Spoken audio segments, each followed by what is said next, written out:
Hello students, अपने last lecture में अपन ने पैकिंग फ्रैक्शन स्टार्ट किया था और पैकिंग फ्रैक्शन हमने पढ़ा था सिंपल क्यूबिक यूनिट सेल का। इसमें अपन पढ़ते हैं एफसीसी यूनिट सेल के पैकिंग फ्रैक्शन के बारे में और उसके बाद हमारा थर्ड जो पार्ट बचेगा वो होगा बीसीसी यूनिट सेल के पैकिंग फ्रैक्शन के बारे में। तो सबसे पहले पढ़ते हैं अपन एफसीसी के लिए। एफसीसी में पार्टिकल्स होते हैं कॉर्नर पे एज वेल एज फेस के सेंटर पे। अब ऊपर वाले फेस का सेंटर बनेगा यहां राइट हैंड साइड में, यहां पे बन जाएगा। इस साइड वाले का यहां होगा सेंटर, और जो बिलो द प्लेन होगा यहां। फॉरवर्ड वाला जो हमारी तरफ है फेस, उसका सेंटर हम यहां कहीं बनाएंगे, और जो बिल्कुल पीछे होगा उसका हम सेंटर बना देंगे यहां पे।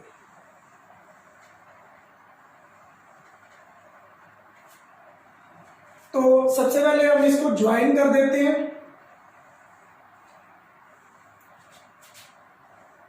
इस ट्रायंगल को नेम दे देते हैं ए बी सी, और ये एक राइट एंगल ट्रायंगल है।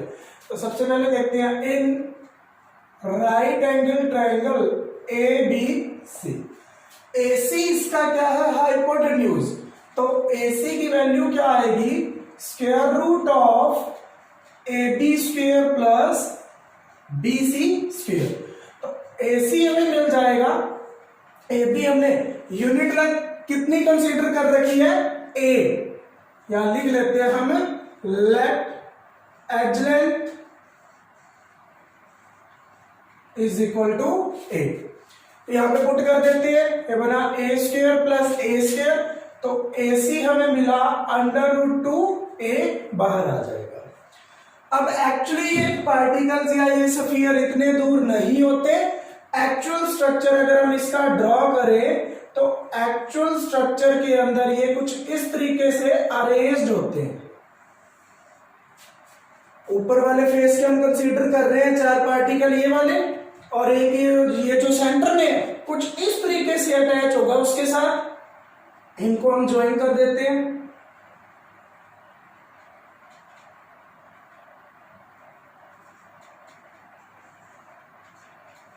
अब एसी की बात करें, ये है रेडियस एक स्फीयर की, ये सेकंड स्फीयर की, और यहां पे 2 रेडियस आ जाएगी, ये बन जाएगा डायमीटर। तो r प्लस 2r। तो एक्चुअली जो होता है एसी वो होता है 4r। तो ये दोनों इक्वल होंगे। इस स्ट्रक्चर से एसी आया √2 है, इससे आया हमारे पास 4r। This implies √2a is equal to 4r। a की वैल्यू यहां से आएगी 4/√2r। अब हम देख लेते हैं volume of unit cell. Volume of unit cell, volume of unit cell कितना होगा? a क्यूब, और a की वैल्यू पुट कर देते हैं।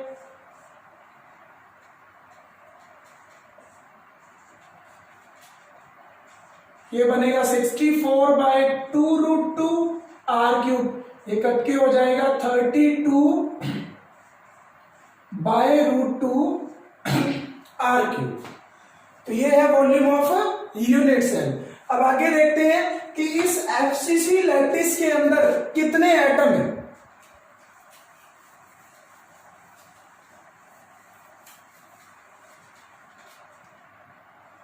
Number of atoms in FCC होते हैं 4। तो वॉल्यूम ऑफ 1 एटम, एटम को यहां पे हार्ड स्फीयर मान के चलते हैं, तो 1 एटम का वॉल्यूम होगा 4/3πr cube. Volume of 4 atoms हो जाएगा 4 × 4/3πr क्यूब। सॉल्व करेंगे 16/3πr क्यूब। अब करते हैं पैकिंग फ्रैक्शन। पैकिंग फ्रैक्शन में डिनोमिनेटर में रखते हैं टोटल वॉल्यूम। टोटल वॉल्यूम था 32/√2r क्यूब। जो वॉल्यूम ऑक्यूपाई किया 4 एटम्स ने वो है 16/3πr क्यूब। तो इस सारे को कैंसिल कर जब सॉल्व करेंगे तो ये बचेगा हमारे पास 0.74।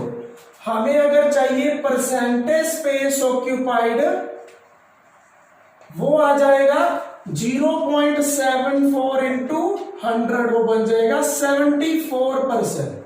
क्या बोल सकते हैं इसको? पैकिंग एफिशिएंसी भी बोल सकते हैं। कई बार एग्जाम में परसेंटेज स्पेस ऑक्यूपाइड की बजाय अनऑक्यूपाइड स्पेस पूछा जाता है, तो अनऑक्यूपाइड स्पेस एफसीसी के अंदर कितना बचेगा? टोटल 174 ऑक्यूपाइड हो गया, पीछे बचेगा 26%। तो इस मेथड से हम एफसीसी के अंदर पैकिंग फ्रैक्शन कैलकुलेट कर सकते हैं, जिसके लिए हमें एज लेंथ कंसीडर करनी है। फिर पाइथागोरस थ्योरम लगा के एसी हमारे पास क्या आएगा? √2a। एक्चुअल स्ट्रक्चर के अंदर एसी होता है इस तरीके से, आर आर और ये 2r 4r, तो वो दोनों इक्वल होंगे। वहां से ए की वैल्यू निकाल लेंगे, उसकी हेल्प से हम वॉल्यूम ऑफ यूनिट सेल निकाल लेते हैं। फिर देखते हैं कि इसके एक लैटिस में एटम्स कितने हैं। एटम है 4, एक का वॉल्यूम है 4/3 πr³। 4 का ये हो जाएगा 16/3 πr³। दोनों को डिवाइड करें, जब भी पैकिंग फ्रैक्शन निकालना होता है, जो ऑक्यूपाइड स्पेस है वो न्यूमिनेटर में आता है और जो टोटल अवेलेबल स्पेस है वो डिनोमिनेटर में आता है। तो पैकिंग फ्रैक्शन इसको सॉल्व करने पे 0.74 मिला।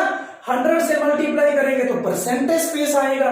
अनऑक्यूपाइड करना है तो 100 में से माइनस कर देंगे। तो अब हम देखते हैं पैकिंग फ्रैक्शन है बीसीसी लैटिस के अंदर। बीसीसी में पार्टिकल कॉर्नर पे होंगे और साथ ही बॉडी सेंटर पे होंगे। अब इसका सेंटर यहां कहीं मान लेते हैं, जो बॉडी सेंटर बिल्कुल सेंटर में होगा, उसके बिल्कुल सेंटर में होगा। ये 3 डायमेंशनल बॉक्स है और उसके सेंटर में एक बॉडी सेंटर होता है। अब आगे देखिए, हम कर देते हैं इनको ज्वाइन और इस तरीके से इसको ज्वाइन।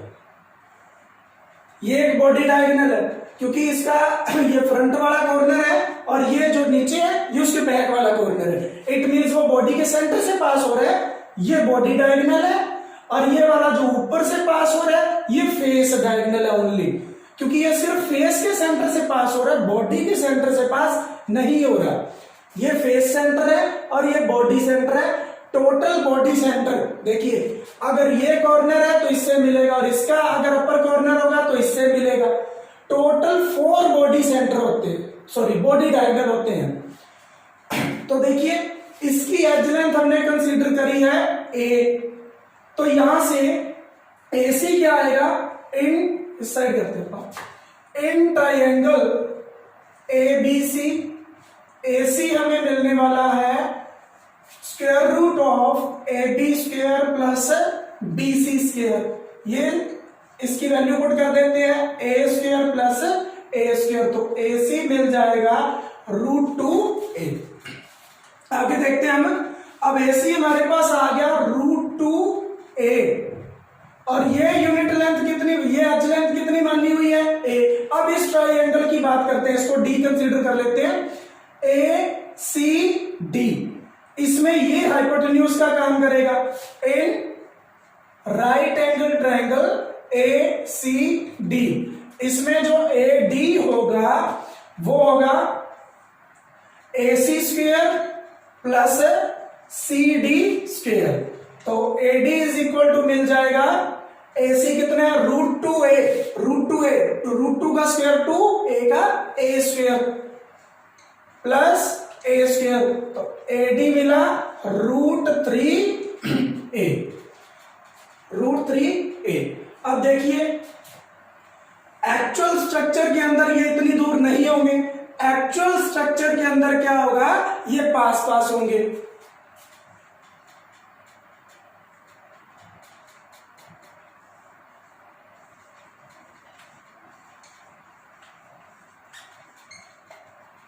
अगर एक्चुअल स्ट्रक्चर में ये पास पास होंगे तो AD की वैल्यू कितनी आएगी?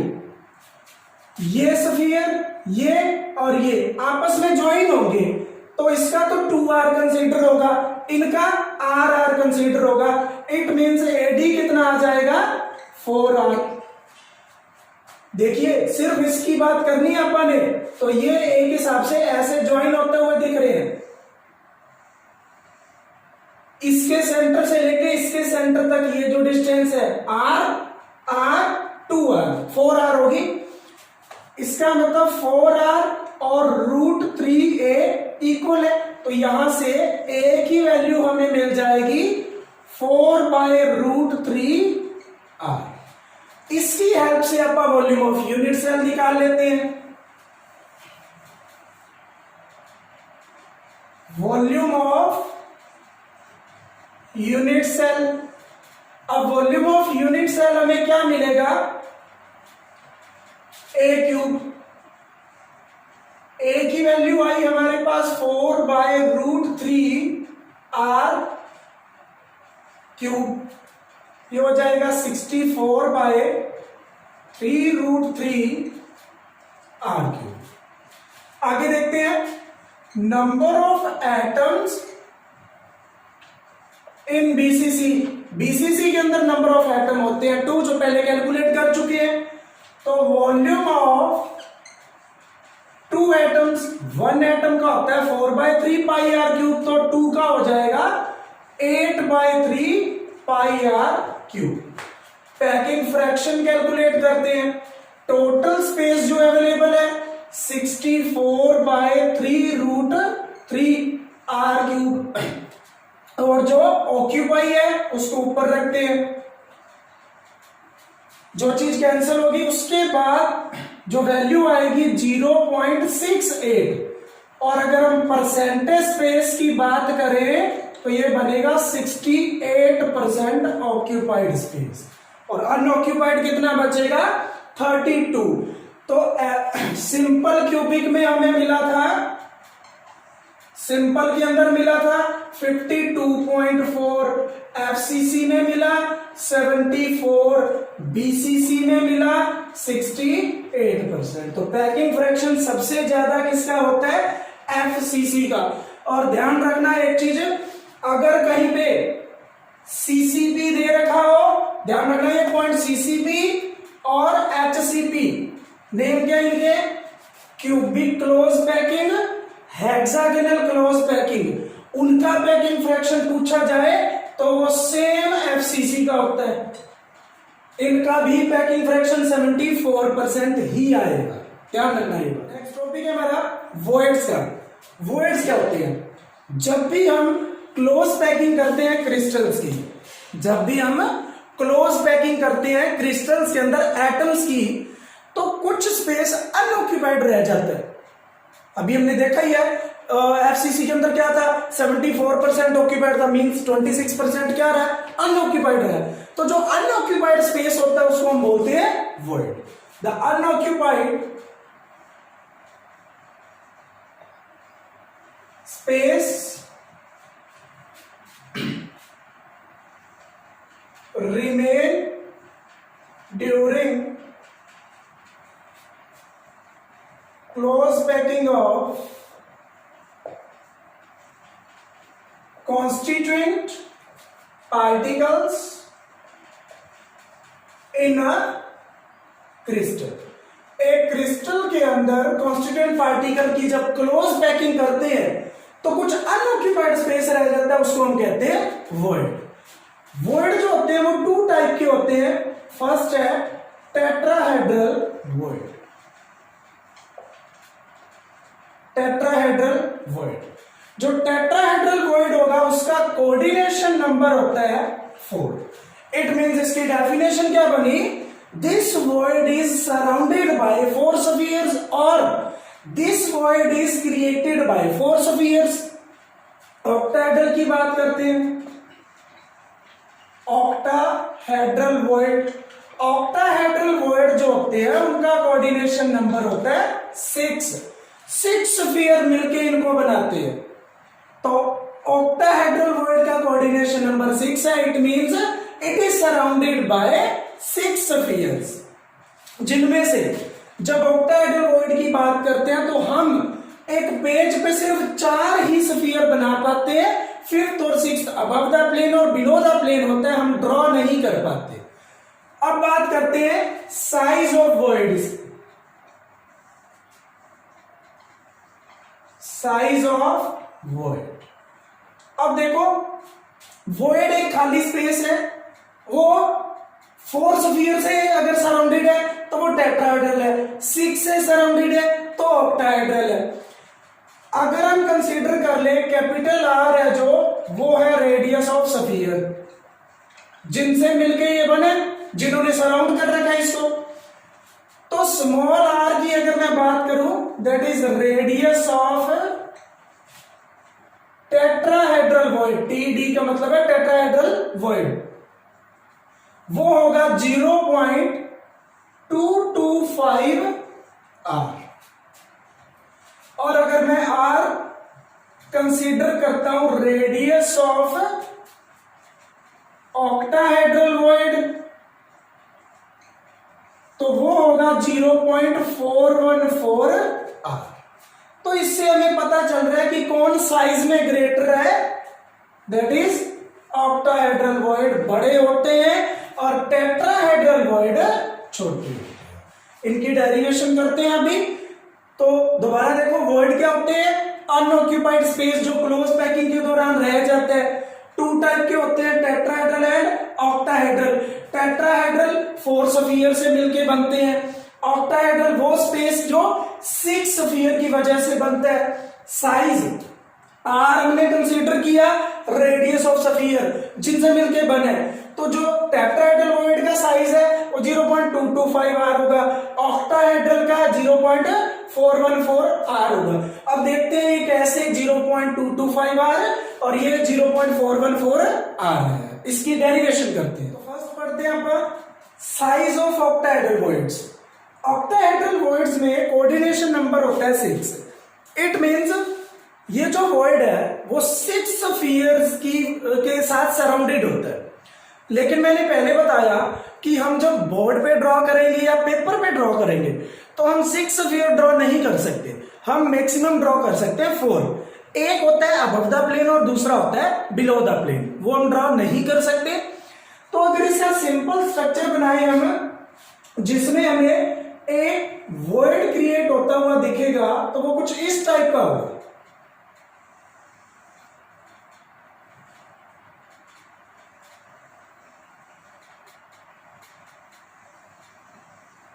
ये 4 स्फीयर होंगे, सेम साइज के होंगे।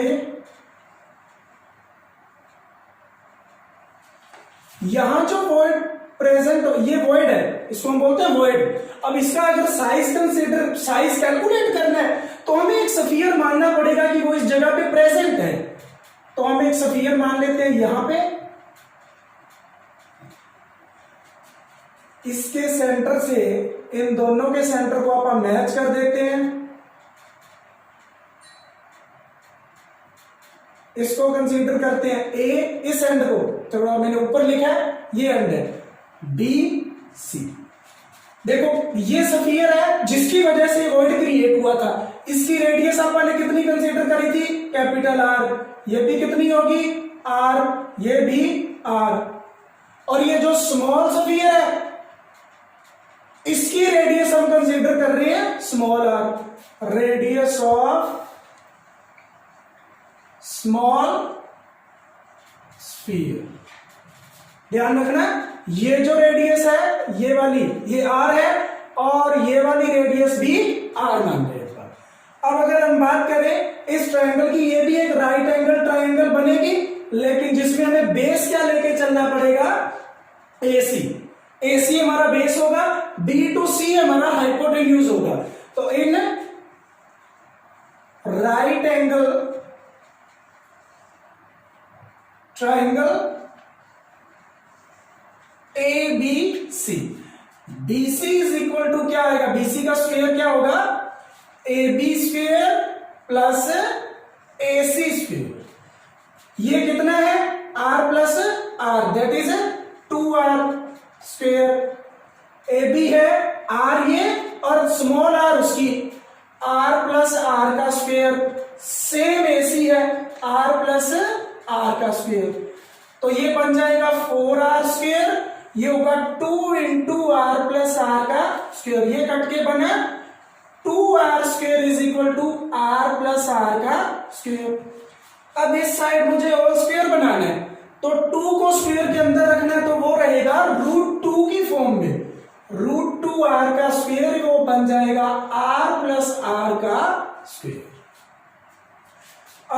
2 का स्क्वायर बनाना है और तो मुझे क्या करना पड़ेगा, होल स्क्वायर करना है तो उसको स्क्वायर के अंदर लेके आएंगे। अगर ये वापस बाहर जाता है तो बाहर जाके भी वापस ये क्या बन जाएगा, √2r। अब देखो दोनों साइड स्क्वायर है तो वो कट गया, कैंसिल हो गया, क्या बचा, √2r is equal to r plus r। r वाले एक तरफ कर लेते हैं, कैपिटल R वाले कॉमन आ जाएगा r, बचा क्या, √2 minus 1 is equal to r। √2 होता है 1.414 minus 1, r is equal to r। तो इसका मतलब r क्या आया, ये माइनस करेंगे तो 0.414 r।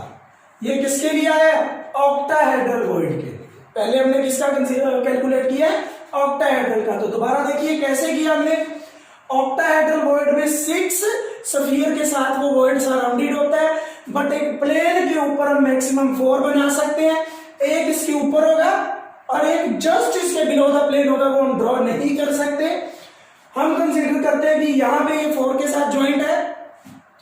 अब ये वॉइड था, इसका साइज कंसीडर कैलकुलेट करना है तो हमें एक स्फीयर यहां पे रखना पड़ेगा, स्मॉल स्फीयर, जिसकी रेडियस हमने r कंसीडर कर ली। तो ये एक राइट एंगल ट्रायंगल बनी जिसमें पाइथागोरस थ्योरम के साथ हमने कैलकुलेट किया। फाइनली हमें मिलेगा r is equal to 0.414 r। देखिए अब कैलकुलेट करते हैं size of tetrahedral void. Tetrahedral void generally present होते हैं बॉडी डायगोनल पे, तो इनका कोऑर्डिनेशन नंबर होता है 4। अगर हम मान लेते हैं कि एक वॉइड, देखो साइज कंसीडर करना है तो हम सिर्फ एक ही मान के चलेंगे।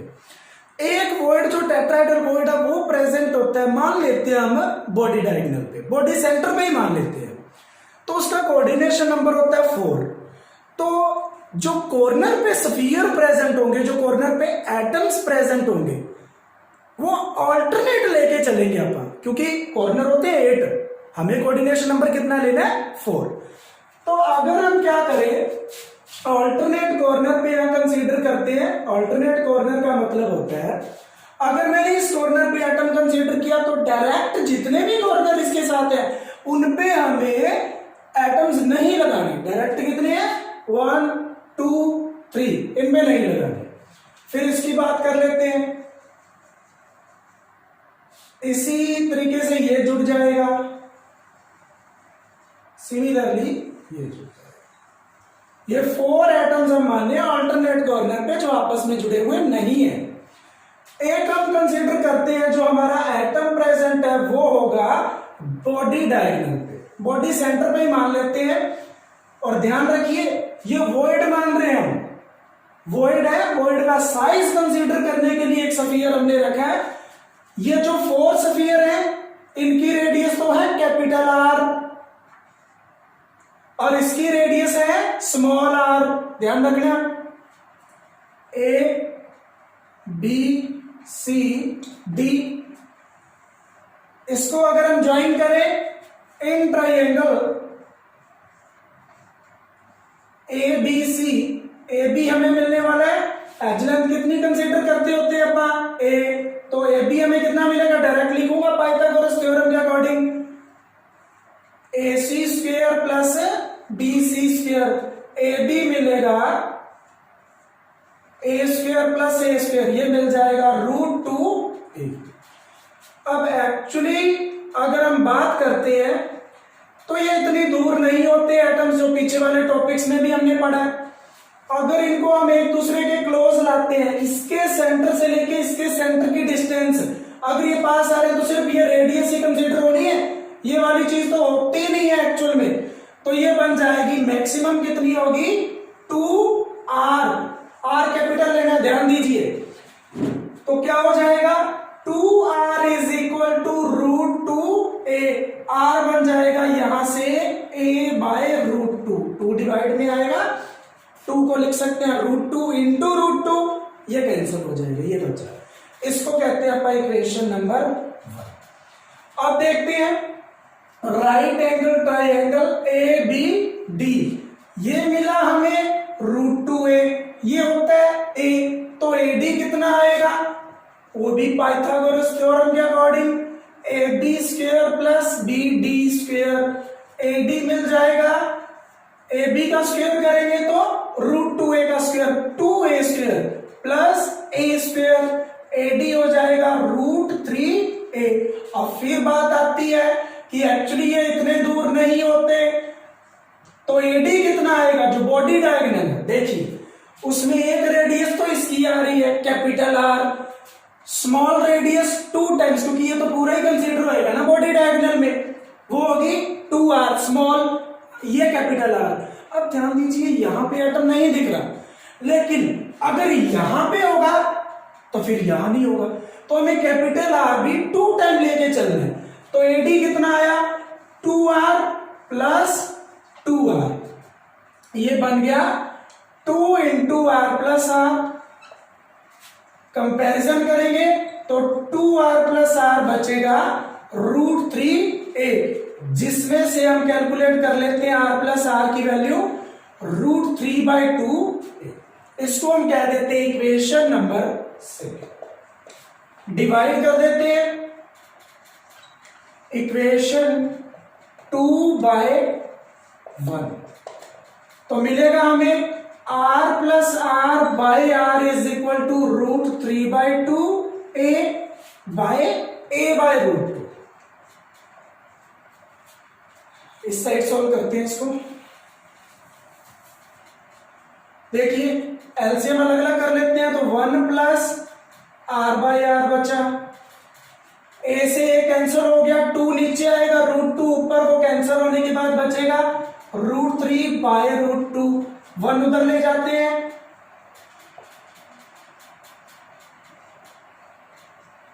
इसको हम लिख सकते हैं और एलसीएम ले लेते हैं, तो √3 माइनस √2/√2, इसकी वैल्यू होती है 1.732, √2 की वैल्यू 1.414।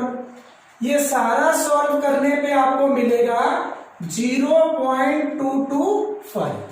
इट मींस जो R की वैल्यू आई वो हमें मिली 0.225 ऑफ R, और यही हमने पहले पढ़ा कि रेडियस ऑफ टेट्राहेड्रल वॉइड होती है 0.225 ऑफ R। R होता है radius of hard sphere, capital sphere जो एटम है उसकी। दोबारा देखो इसको कैसे किया हमने। टेट्राहेड्रल वॉइड जनरली उसका कोऑर्डिनेशन नंबर होता है 4। अब ये प्रेजेंट कहां पे होते हैं, ये प्रेजेंट होते हैं बॉडी डायगोनल पे।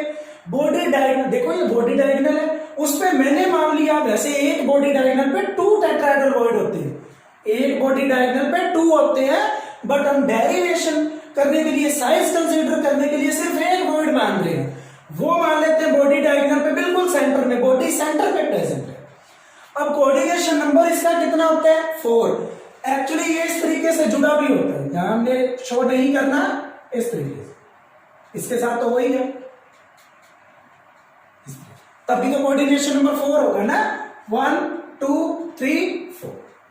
लेकिन ये हमें स्ट्रक्चर के अंदर शो नहीं करना। तो सबसे पहले हम क्या करते हैं, एबीसी ट्राइंगल के अंदर ए बी निकाल लेते हैं पाइथागोरस थ्योरम के अकॉर्डिंग, फिर हम ए बी डी ट्राइंगल के अंदर ए डी निकाल लेते हैं। अब ए बी की बात करें तो ये स्फीयर इतनी दूर नहीं है, पास आते, देखो अगर मैं इसको बनाऊं और साथ में इसको बनाऊं तो इनके सेंटर की डिस्टेंस कैपिटल आर 2R, तो वो इक्वल ले लिया था अपन, इक्वेशन 1 बनी थी। इसकी बात करें तो ये तो स्मॉल 2R आना ही आना है, ये यहां से 1 आएगा कैपिटल R, लेकिन अगर एटम यहां है तो वो यहां भी हो सकता है, तो 2 टाइम लेके चलना है हमने। यहां से इक्वेशन 2 बनी, दोनों को डिवाइड किया, एलसीएम लिया, आगे चल के सॉल्व किया, 0.225 आ। ये थे हमारे आज के टॉपिक। न्यूमेरिकल्स करते रहना, जो आपको डीपीपीज मिल रही है, बाकी आपको रेगुलर उसका सोल्यूशन भी मिलता रहेगा। धन्यवाद।